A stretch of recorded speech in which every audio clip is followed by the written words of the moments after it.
harapannya untuk menjadi coach? Ya Pak Fajar, Pak Yuda, saya pastinya untuk persiapan melakukan coaching dengan Pak Fajar ini tentunya mempersiapkan waktu, karena tentuin jadwal dulu ya Pak, gitu.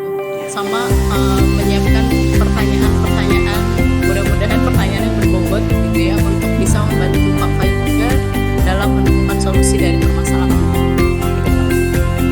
Nah, untuk harapannya, apa yang menjadi harapan untuk menjadi coach ini?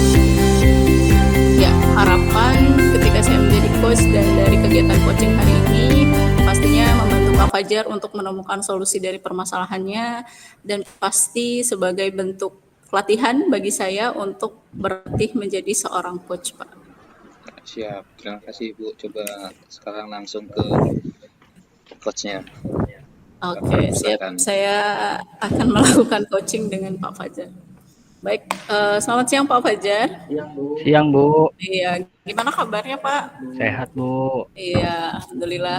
Kayaknya ini ya lagi galau nih. Aduh, saya ini lagi ada sedikit problem nih Bu terkait siswa yang kurang aktif, yang pasif pada saat pembelajaran penjas tadi Bu. Iya. Oke. Jadi tujuan coaching kita hari ini mau ngobrolin siswa pasif itu ya Pak? Iya Bu, kebetulan kan tadi saya sudah masuk di jam pelajaran saya Bu untuk mengajar penjas, dan kebetulan ada sedikit problem itu. Ada beberapa siswa yang memang kurang bisa diajak aktif, malah bersifatnya pasif, tidak mau mengikuti jam olahraga. Jadi Bapak maunya seperti apa Pak anak-anak? Harapan saya sebagai guru olahraga mungkin ya ingin adanya aktif dari siswa pada saat pelaksanaan pembelajaran penjas gitu Bu. Iya, jadi Bapak mengharapkan supaya anak-anak terlibat aktif dalam kegiatan pembelajaran, khususnya pembelajaran penjas ya Pak. Nah, ada hambatan temui untuk mencapai mencapai tujuan Bapak untuk agar siswa itu terlibat aktif dalam kegiatan pembelajaran? Hambatan mungkin tadi ada beberapa siswa yang kurang konsentrasi dalam penerimaan materi pada awal. Jadi mungkin mereka juga kurang mencerna dari apa instruksi sampaikan. Mungkin itu sih hambatan pertamanya Bu. Iya, jadi hambatannya siswanya kurang konsentrasi ya Pak. Ya. Nah, untuk mengatasi hambatan tersebut, kira-kira Pak Fajar perlu melakukan apa ya Pak? Sebenarnya awal kalau di olahraga biasanya saya memberikan bentuk permainan yang bisa meningkatkan konsentrasi anak sebelum memasuki materi pokok ya Bu ya, biasanya itu dengan permainan yang memang sebenarnya sudah kalau yang lain aktif sih, cuman itu tadi yang sebagian siswa itu yang memang masih belum semangat gitu loh ya, belum aktif gitu. Oke, jadi masih ada siswa yang belum semangat. Jadi dari solusi nih yang tadi Bapak sebutkan, menurut Bapak, jadi Bapak akan merencanakan apa untuk mencapai tujuan agar siswa itu aktif gitu dalam mengikuti kegiatan pembelajaran penjas? Mungkin dengan memberikan sedikit perubahan pada pemberian materi di awal, mungkin kalau dengan menggunakan video pembelajaran sepertinya anak-anak bisa lebih fokus dulu, dan kemudian nanti setelah mereka melihat video, mereka sudah mempunyai gambaran untuk melakukan aktivitas yang memang sesuai dengan materi yang nanti saya sampaikan. Itu paling. Itu rencananya ya Pak, dan mungkin salah satu strateginya Bapak untuk menciptakan pembelajaran yang interaktif gitu ya, atau yang berpihak pada murid sehingga murid bisa lebih aktif. Kira-kira nih Pak, untuk mencapai strategi tersebut gitu ya, atau rencana yang tadi Bapak jabarkan, Bapak membutuhkan waktu berapa lama gitu untuk agar murid itu bisa aktif gitu atau menyiapkan rencana aksi tersebut gitu. Terkait persiapan mungkin sehari juga bisa Bu, karena kondisinya kebetulan kalau PJOK kan seminggu cuma sekali ya, jadi tentang waktunya juga paling ketemunya di minggu depan kembali untuk melakukan perubahan dan perbaikan di mana siswa itu biar bisa kembali ikut aktif dan tidak pasif pada saat jam pelajaran olahraga. Mungkin salah satunya itu tadi solusi yang pertama dengan menggunakan menampilkan beberapa video dan juga mungkin saya akan mencari bentuk permainan-permainan tradisional yang memang bisa meningkatkan keaktifan siswa paling tidak tambahan ada 2 berarti nanti yang saya akan tingkatkan. Oke. Terus kira-kira nih Pak, dari rencana yang tadi sudah Bapak jabarkan gitu ya dan akan Bapak laksanakan dengan waktu yang insya Allah persiapannya sehari aja, kira-kira Bapak udah ngebayangin belum ya kira-kira gambaran keberhasilan dari rencana yang sudah Bapak buat akan seperti apa? Kalau gambaran ke depan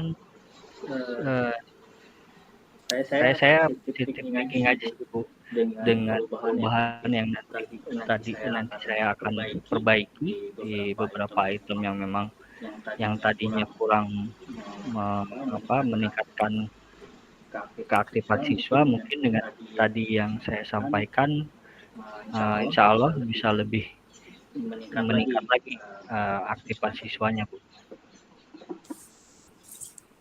Lebih aktif ya. Oke. Dari rencana-rencana tadi ya Pak gitu kan, pasti mudah-mudahan itu nggak cuma jadi rencana ya Pak gitu kan. Nah untuk merealisasikannya pasti Bapak membutuhkan sebuah komitmen gitu ya. Adakah orang atau siapa gitu yang mungkin bisa Bapak jadikan teman atau tempat untuk dia mengingatkan nih bahwa rencana Bapak nih nanti harus direalisasikan gitu. Kalau untuk teman paling ada teman yang bisa mengingatkan saya kalau memang saya belum melaksanakan rencana. Itu ada guru satu, guru apa namanya tuh, teman sejawat Pak Suban yang biasanya memberikan istilahnya wejangan juga Bu, biasanya. Jadi kayak orang tua yang selalu mengingatkan gitu. Iya, jadi sebagai pengingat ya Pak ya untuk kita bisa lebih aktif. Oke. Setelah coaching ini Pak gitu ya, jadi mudah-mudahan coaching ini nggak cuma sekedar curhat lah ya harapannya gitu. Kira-kira tindak lanjut dari setelah kegiatan coaching kita hari ini, Bapak akan melakukan apa? Setelah coaching ini saya akan mulai menata dari modul ajar yang memang yang sesuai dengan kebutuhan siswa itu sendiri, dengan penyediaan materi atau penyediaan media pembelajaran yang nantinya dapat meningkatkan keaktifan siswa dan menjadi solusi agar pembelajaran Penjas bisa aktif karena kalau Penjas tidak aktif kayaknya seru. Iya betul. Kan Penjas itu apalagi di luar kelas ya Pak ya, jadi butuh keaktifan semuanya. Nah itu dia makanya kan karena bentuk permainan kalau ada kurang pemain nggak mungkin jadi kurang seru ya. Nggak bakalan jadi permainan kalau kurang pemain. Sayang juga nanti kalau misalkan harusnya bulu tangkis satu orang, misalkan 2 orang. Kalau yang single. Tapi kalau yang satunya nggak mau main nantinya nggak ini dong, nggak bakalan jadi main, malah main sendiri kan bukan permainan itu namanya. Oke. Itu paling Bu yang hambatan yang bisa saya sampaikan terkait siswa yang kurang aktif, yang mudah-mudahan nanti bisa saya perbaiki dan bisa siswanya aktif kembali pada saat pembelajaran. Iya, baik Pak Fajar. Terima kasih sudah coaching hari ini, sudah berbagi cerita. Semoga bisa segera direalisasikan agar anak-anak bisa terlibat aktif dalam kegiatan pembelajaran ya Pak Fajar. Siap Bu, terima Siap, kasih Bu. terima kasih Iya, Bu. iya Pak, sama-sama. Tadi pelajaran coaching dari Pak Fajar dan Bu Dia, saya akan membacakan gambar observasi yang sudah dipraktekkan oleh Pak Fajar dengan Bu Dia. Yang langkah-langkah pertama itu memberikan tujuan, mencapai tujuan coaching. Tujuan tergambar dalam penerapan coach yang masih mendominasi tujuan identitasnya dari coach. Yang kedua, mengidentifikasi, memberikan pertanyaan-pertanyaan memantik dari model Tirta. Yang rencana aksinya memberikan pertanyaan dan umpan balik mengenai rencana aksi coach dalam menyelesaikan permasalahannya, tadi sudah diutarakan, dan menggali rencana aksi yang akan dilaksanakan terkait dengan pelaksanaan yang dihadapi berdasarkan proses pelaksanaan potensi coach. Tadi sudah melaksanakan, si coach sudah melakukan apa dia yang siswanya itu tidak aktif dan sudah menemukan jawabannya, dan tanggung jawab memberikan pertanyaan dan umpan balik mengenai komitmen digambarkan dalam pembuatan komitmen melalui pertanyaan pemantik, dan coach terlihat mengalami perubahan suasana hati setelah melakukan coach pelaksanaan. Nah, sekian dari saya mengobservasi kegiatan tersebut. Terima kasih. Wassalamualaikum warahmatullahi wabarakatuh. Waalaikumsalam Waalaikumsalam warahmatullahi warahmatullahi wabarakatuh. wabarakatuh.